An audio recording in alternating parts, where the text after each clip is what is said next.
50 km de réseau. Les tuyaux amenant de l'eau chauffée à près de 90 degrés circulent dans toute la ville d'Amiens.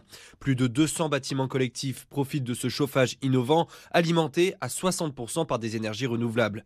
Comme dans cette centrale biomasse, Richard Malo, responsable technique pour Amiens Énergie. Cette chaufferie fait partie de l'une de nos 9 centrales de production et c'est un petit peu le vaisseau amiral du réseau de chaleur. C'est justement ici, dans ce gros collecteur, que nous faisons le mix énergétique des différentes énergies qui constituent le mix énergétique du réseau d'Amiens. Biomasse, pompe à chaleur, gaz.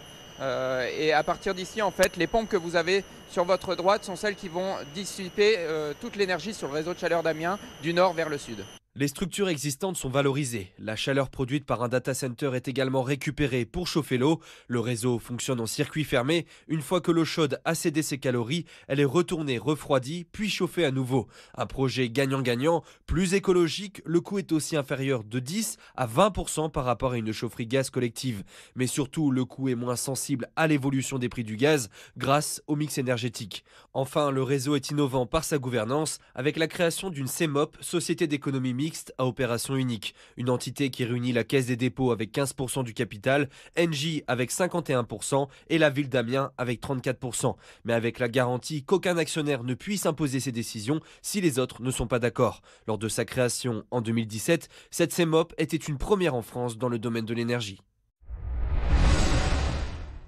Et je suis avec Florence Rondinger, vous êtes adjointe au maire d'Amiens, déléguée au logement et à l'autonomie énergétique. Vous travaillez sur le nouveau réseau du chauffage urbain d'Amiens. En quoi ce réseau de chauffage est innovant ? Ce réseau de chaleur, il était à l'origine tout fossile. Il faisait que 17 km, maintenant il est arrivé comme à 50 km de réseau en 4 ans, ce qui est énorme. Et donc effectivement l'idée c'était de verdir l'énergie de ce réseau. Donc on a quand même une mixité de 5 énergies renouvelables.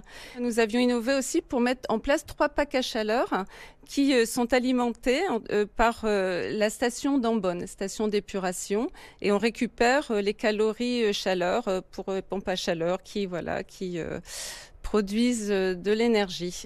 Alors comment on finance un tel projet ? Il me semble que l'Europe a aussi dégagé quelques fonds pour ce projet. Comment ça s'est passé ? La région a beaucoup contribué, était aussi un moteur, parce que rien qu'à elle seule, elle correspond à 25% des subventions, en ayant été chercher aussi les fonds FEDER, les fonds européens, et l'Europe a largement participé.